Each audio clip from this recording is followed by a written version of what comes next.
Hi. Are we on?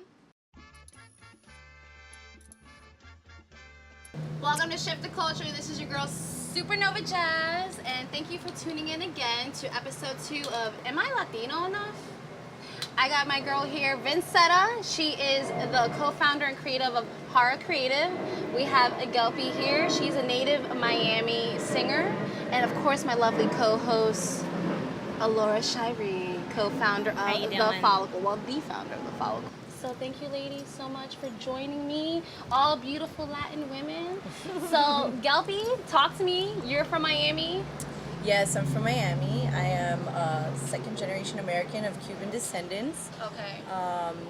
You know, just enjoying what Miami has to offer as far as the sound. I've lived here all my life. My family's lived here all their lives, and pretty much just trying to keep the Miami roots as things change. Yeah. The dynamic in Miami, and I'm very much into Cuban diaspora research. So trying to find more about my people in, you know, the diaspora of Cubans in different parts of America. So like traveling. So you're Ancestry.com without paying for a membership of Ancestry.com. Like you're doing it. Like you're doing yourself. That would be so dope, but not really. It's more like the concepts of like how, let's say, like we have the Miami Cuban community, and then there's also the New Jersey and New York Cuban community. Okay. And then there's also the Chicago Cuban community.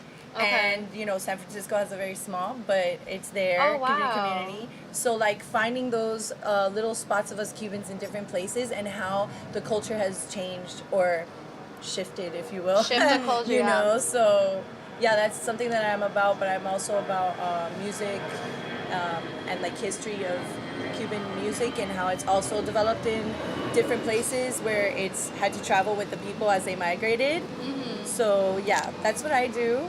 Among other things, I like to be a creative director and work on projects. Multifaceted being. But sure. I am a vocalist, and I use my knowledge to like make my music more substantial. Yeah. So, And yeah. Vincenta, Yeah. tell me about Hara.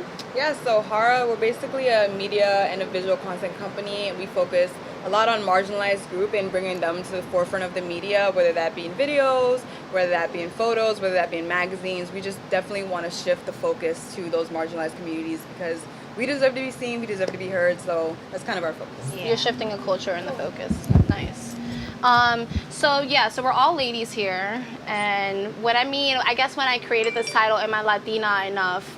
I think we all can kind of contribute about the stereotype of our parents. Maybe like for me, for instance, was like, Mom, like I really think that like I remember the first time I said I really think that like black boy is cute, and like she kind of like left it there like, yeah, think that he's cute, but you're like you can't like really like intertwine. And I'm like, huh?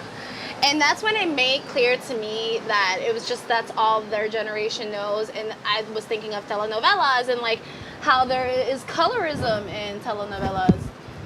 So, well, Gelpi, I definitely have. or maybe your parents, anything similar? I had a little bit of a different experience. My grandparents were more on that wavelength. My great-grandmother was actually kind of scared of black men because of her experiences in Cuba, and the whole vibe of just dating someone of a different color and culture for my parents wasn't a big deal. My dad's actually a very non-opinionated Latin man.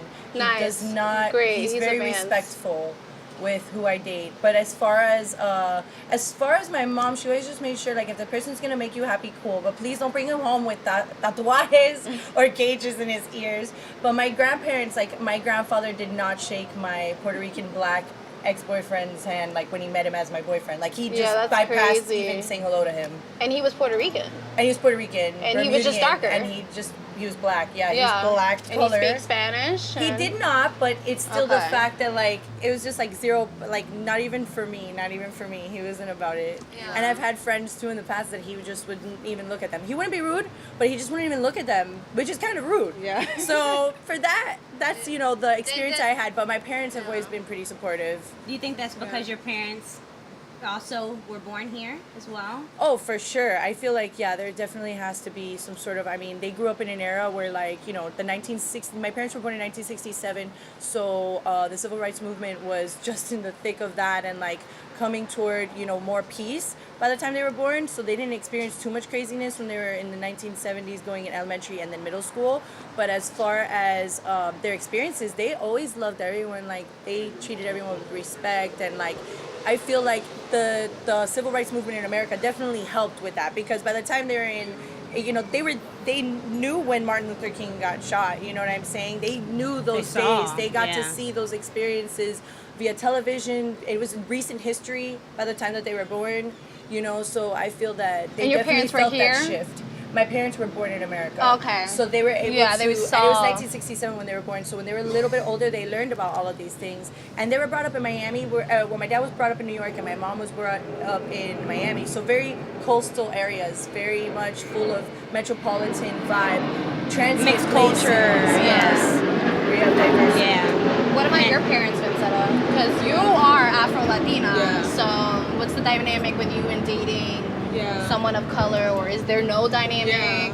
My mom is Puerto Rican, my dad's black. They don't really care like who I date or like Yeah, what right, they look like. obviously. They're pretty open. But I know when my mom had me, her family like basically just owned her because Wow. I was like dark skinned and black. So there has definitely like colorism in the Hispanic community. Definitely like does not talk about. I feel like it's being talked about now because we're forced in those conversations. We're shifting a culture. Yeah. We're bringing it to No, definitely. light. Yeah. It needs to happen. So that was just, I guess, a traumatic experience more for my mom because I was a baby. I really didn't experience that, but just her family totally like wanting nothing to do with her just for having me. Yeah.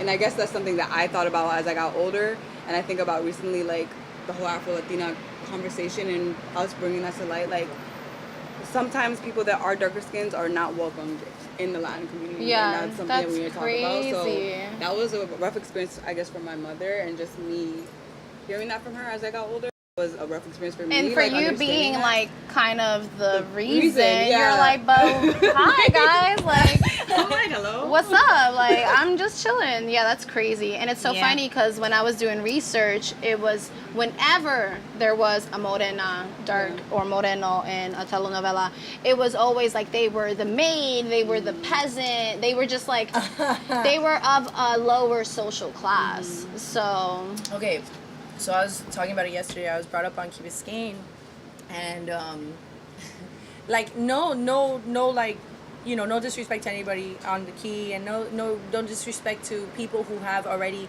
been brought up in a certain dynamic all their existence. Okay, but I did have these close friends of my family that they had a maid, and the maid grew up with the mom of this family all Okay. her life. So like when she was 8 years old in Ecuador, like this lady was like she was a little girl too, 8 years old, eight, but she was taking care of this lady because her parents, we're the you know, maids. were the ones that like paid this little girl in Ecuador to take care of their daughter, kind of like a Okay. chambermaid, where it would be a princess with a chambermaid that's the same age as them, so that they could dress them and things like that. Okay. I like that style. And then she loved her so much, and they became such good friends that she hired her to just come with her to America and everything to be the caretaker of her children and continue on in life with her. And the lady went with her. Like, and the difference is that it's the concept of colorism, because this woman who hired her to come with her to America, had her all her life as her like best friend / caretaker, was lighter skinned, more finer featured, you know, more European. Spaniard looking. Yeah, Exactly. European features. And then the woman that was the caretaker, she was more dark. Morena. She was indigenous looking. Yeah. Very simple woman, you know? So it's very interesting how you can see the colorism, though, even though I wasn't brought up in Ecuador, but they brought their culture here. So that concept of colorism of like, you're they never treated her bad, but it's just like, you're the Indian person and we're the colonial kind of, and like that concept. Yeah. And I just feel like I have seen that too with even my own like genetics, because when I have gone into my, you know, DNA and I've researched, I found out things about my family that they never told me. So it's like, and it has to do with colorism. I'm telling you, your So ancestry.com. So at the end of the day, I look up my ancestry and it turns out I have Nigerian in my blood. I have Mali in my blood. I'm Moroccan. All For my life, sure. people have been looking at my face and be like, "Where are you from?" And I'm like, "I'm Cuban. That's all I know." You but we're pretty easily look multi-ethnic. Middle Eastern. Yeah. I Right. get that a lot too. But I'm a multi-ethnic Latina. Like Yeah. I have almost everything except Asian. Yeah. And you said that your parents didn't speak Spanish. We didn't speak Spanish at home, and my parents speak very good Spanish, but they only spoke really with their grandparents' Spanish. Okay. Well, I wanted to piggyback on your story about the Ecuadorian lady because my great grandfather, is actually found out from Puerto Rico, but he was an orphan. So my assumption is the fact that his parents dropped him off to America to get a better life. He doesn't know his parents, so we really never figured out where he came from. But after my mom doing her DNA test, found out he actually was a Moreno Puerto Rican man. So he actually was kind of brought into the same situation where he had... Because you're a quarter Puerto Rican Yeah. then, right? Yeah. So That would make me... you're an Afro-Latina. An eighth. Yeah. An eighth of a Puerto Rican. But basically what happened was that he actually went into this very rich family, a white family, and they kind of took him in as their own. He helped them clean everything. He helped the kids, got the kids dressed and everything. But that was his life throughout. And ended up marrying an Irish woman, which is how he made my grandfather. So he was like half Puerto Rican, half Irish. And now my grandfather, we always wondered why he looked the way he looked. He looks Middle Eastern as well. Oh, wow. Very East African, like Yes. Ethiopian, Eritrean, yeah. So like we were like, why do you look like this? So You don't beautiful. look like an African, like traditional Nigerian, West African man, Right. like what they standard put on black people. And we were just like, why do you look like this? So when we did the DNA test and found out that he's actually half Puerto Rican, half Italian, like whoa, like mind-boggling type thing. Even though like my mother grew up in a Latin community in California, so she already spoke Spanish, even though she's black. So she got treated like she was a black girl, but she was like always with Mexican people. Always embraced by the always culture. exactly. And so it just kind of shows you how everything's kind of full circle. Yeah. But it really reminded me of your story. Very cool at how cultures, even though bad things will happen, it'll bring you here. Because now I imagine that lady who lived with the Ecuadorian people, she probably has a family here now in America. You know, funny enough, from the last time I found out, and I mean, like, honestly, this was like 15 years ago. This is when I was growing up in elementary, you know, because I had gone from the city of Miami, where, like, all of our parents are working class people, to that. I just found out that her daughter actually had lived in Ecuador for that time. But, like, for me, it was such a big Wow, that's standout crazy. thing. that So in she the end, it lived was- here and her daughter lived in Ecuador. out She there, left yeah. her daughter. Oh yeah. my god. So I don't know if it was just a bond that she had with this woman, and she just knew that she was going to be making more money for her daughter. and My it would next be special guest for Shift to know? Culture. Yeah, Definitely, I have no idea, but I'm sure. I mean, like, there has to be some sort of progress in that story. And those Exactly. people are all very loving people, and like, they are. I don't know, like they had a love. Like, it wasn't a weird like servants and princess thing. Yeah. As it sounded, but it doesn't. It's not. It wasn't. It was actually a lot of love. Yeah. But I mean, there's other circumstances. Most circumstances are not like that. You Yeah, know? you know, like there's other stories, and you Yeah. know, even though colorism is not always bad, it's not always like you're the bad guy, you're the good guy. It's just that's what society has brought That's what upon it's been us. traded through That's the what we've all been telenovelas. given. So like it's up to us to first know about it, understand it, and then figure out what we're gonna do Right, to about dismantle it. it. You know, exactly. Yeah. So you know, the first thing is just thinking and understanding like that. Yeah. It does exist. Yeah. Yeah. But it doesn't mean that it's a bad thing. It just means that we have room to grow. Yeah. Absolutely. Yeah. Absolutely. So personally, I don't experience colorism, but I experience languageism. Do you think that's because you live in Miami? Yeah, so this is what I mean by that. Obviously look Spanish. I'm like your typical Latina looking. So obviously someone comes up to me and they just are like, Right. hola, taragaragadá," you know, like, and I'm just like, please, Does that happen to you guys suavecito, like, I don't speak, like, so you get what I'm saying? Like, I don't, and then they give me the face, like, utter, like, who raised you? Yeah. Like, who raised you? Like, I thought, and then I'll get, like, aren't you Latina? And I'm like, Yes, I am still Latina. Why? Because I don't speak Spanish. So that's why I wanted to ask you. Like, your parents didn't really speak Spanish. So do you speak Spanish? Okay, so And do you? And I'm going to ask you too, Vincenta. Do you speak Spanish? I can do like an intermediate conversation, but like some words I'm just like, What? Okay, hold on. Yeah, you Let need me to think tone this it is context clues. It's like when we're with our friends, we're obviously going to be like, Yeah. so they look at me, they're like, friend! yeah, You know, like, and I'm like, oh, You're like, I don't do sorry. that. It's still your friend. Still your friend. But I need you to just like teach me, slower. you know? So go ahead. I don't know. I feel like okay. So my experience is unique. Since my parents were born and raised in America, by the time Miami's been very Cuban for a very long time. I mean, the first wave of Cubans came in 1959, but then there was like a kind of lull, and then there was the Pedro Pan, which was a lot of children that came in that exodus, and then Mariel, which happened in the 80s. So there's a time span, of 20 years. So my mom was brought up here, and it was very Americanized. She was actually brought up in Broward for a little while, and so Shouts out to she Broward. speaks- yeah, right. I don't ever go up there, but hey, what's up? I'm from Yeah, we're Broward, Broward. so I need Oh, to okay, talk to okay, you. Like, we're gonna talk to you. 954-305. Hey, we're South Florida. That's But yeah, man, like my mom lived up there, is mad American. So she came down to Miami, and then she like saw these girls that like were like mad Cubanasa. And then it ended up being a thing where she, had more of her Cubanasa, but she was raised by her grandmother. So, wow, Okay. Camagüey, okay? We're talking, Camagüey, we're talking back in the campo, Yeah. And as far as my dad, he was brought up in New York. His family, super Americanized. Like, my grandpa died a Yankee. Yeah. All right, Whoa. we're talking, yeah, like, my grandpa Cuban was like, Yankee. I'm a Yankee, yeah. So, with that being said, like, they didn't speak English at their houses at home.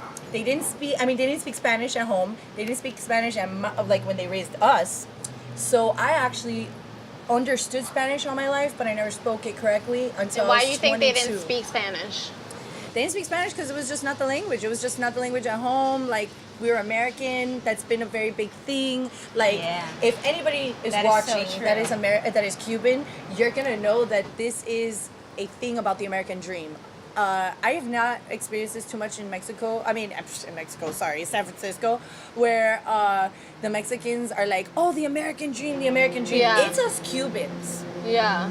us Caribbeans that are like, the American dream, let's go over there Yeah. and find that, pie in the sky. So we're that just they're gonna talking drop about. our language and we're gonna Exactly. adapt. We're gonna culture. adapt completely, Yeah. assimilate completely, because this is survival. Because Yeah. we know that if we're gonna progress, we need to be part of this country. Because You if hit you that were right caught on the head. Because right, didn't you say so something? true. Because like I don't come from here, so I notice a lot of things that most people think are just normal. So when I came here and like, to I'm so glad you're from see- Cali. Like, Yeah, no, or that's like my your mom is. your mom, Yeah, sorry. but I honestly have like, I've always like, since your mom's from there, you have that just, people are always like, you're from North Carolina? I could have never guessed you're from North Carolina. I mean, it's just because my dad's from North Carolina. That's the only reason I'm from there. But like, I'm a Cali girl. Like, I'm a West Coast girl. For like, sure. definitely. I have those vibes all over. Yeah, but yeah, you hit it right on the head, because a lot of people here, they really don't even see the fact of like racism or anything like that. Like you said, like if you go to if you go to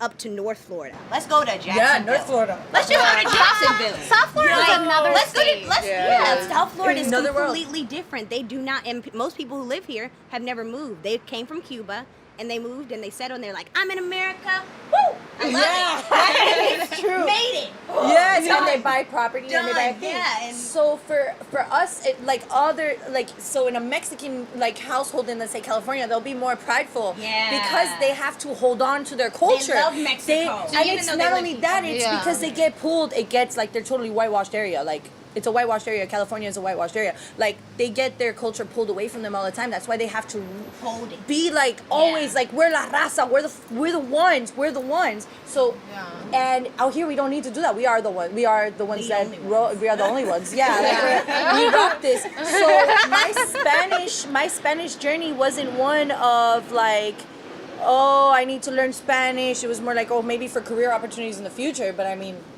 it really wasn't a big deal. So I learned when I had to now make a career opportunity for myself when I was singing, because I was singing music that was cumbia, salsa, you know, not So you bachata. need I'm to sorry, know like what all you- these different, all these different, you know, and then I had to come back. I came back to Miami to get more of that Miami vibe, and then I get in this Afro-Cuban band, which I'm Cuban, and they're like, listen, you're singing to Mexican, and I'm like, what? This is crazy. I can't deal with this. So what ended up happening was is that I got into a band where they were all speaking Spanish. I kind of couldn't even understand them when they would speak English. So they I told them, listen, speak to me in Spanish because I understand you better like that. Okay. Yeah, it's just Wow. their accent was too Okay. thick. I couldn't get it. Like in English, I can't And even then understand. they went, and then they would speak to me in Spanish, and then I would respond in Spanish, and I would tell them just correct me. And then I had a boyfriend that I thought I was gonna marry, so that helped. His mom didn't speak any English, so I was like, okay, well, I love you. We might get married, so let's try to let me learn. adapt. And Yeah. so I started to try to get that. And hey, man, it's been honestly a blessing because I've been able to, you know, maybe people who wouldn't have wanted to like connect with me before will want to connect with me now because of the fact that I'm open to being communicative to other people. You just know, doubled if your that's even a word. community. You double your community. You do double your community, and then if I know a little bit of French, like I'm able to speak to more people, and if I know a little bit of Creole, which is my next goal, I want to learn Creole. I really do. I really do. It's But the city's Vincenta, you Miami. said your mom is Puerto Rican. Okay, but she didn't speak Spanish to No, you. she did. Yeah, she did Okay, growing up, she but did. you didn't adapt it because I feel like I was like trying to be stubborn, and like she would talk to me in Spanish, and I would talk back in English. Just I don't know. I just But I guess I don't know. I was why, young, and right? I'm just like trying to rebel. And you and lived shit. in South Florida. No, I grew up in Orlando. Okay. Oh, Okay, then that's Why? a difference. Yeah. Your friends Oh, spoke yeah. English, right? Yeah. And that's Yeah. what, Yeah. 100 miles north, you see the Yeah. culture is like completely Yeah, different in yeah, the yeah. same state. Yeah. dude. That's insane. And do you wish you spoke it now? Definitely, because I feel like I probably would have been way more fluent if I constantly had And kept those conversations business-wise. going. Yeah. I have a question. Do Yeah, you so you understand Spanish? Yeah. I can You'll be able I'm to just- learn it way yeah. fast. Yeah. And I'm I'm going the to tell same. you that because I never thought I would be able to speak Spanish for real. And I speak it fluently now. And like, I could not speak more than like, I don't know, ordering food and maybe talking about the music that we were working on like that much when I was 22 years old. And so I think if I was able to do it, I don't know, I At just want to empower 22? you, girl. Like, you can do Let's it. do it Anybody together. out there, you Vincenta. can do it God. too. Hola, ¿cómo estás? That kind of And you Yeah, too, y'all- Jazz. Totally. You Hola, would be welcome able to Shift the Culture. But yeah, that's crazy. So I was gonna go ahead and ask, like, does white privilege even exist within Latin America? But we even covered that. Like Yeah. that's colorism and white For privilege sure. go. Yeah, I think we talked about it a little bit, but Hand in if we hand. could elaborate a little bit more.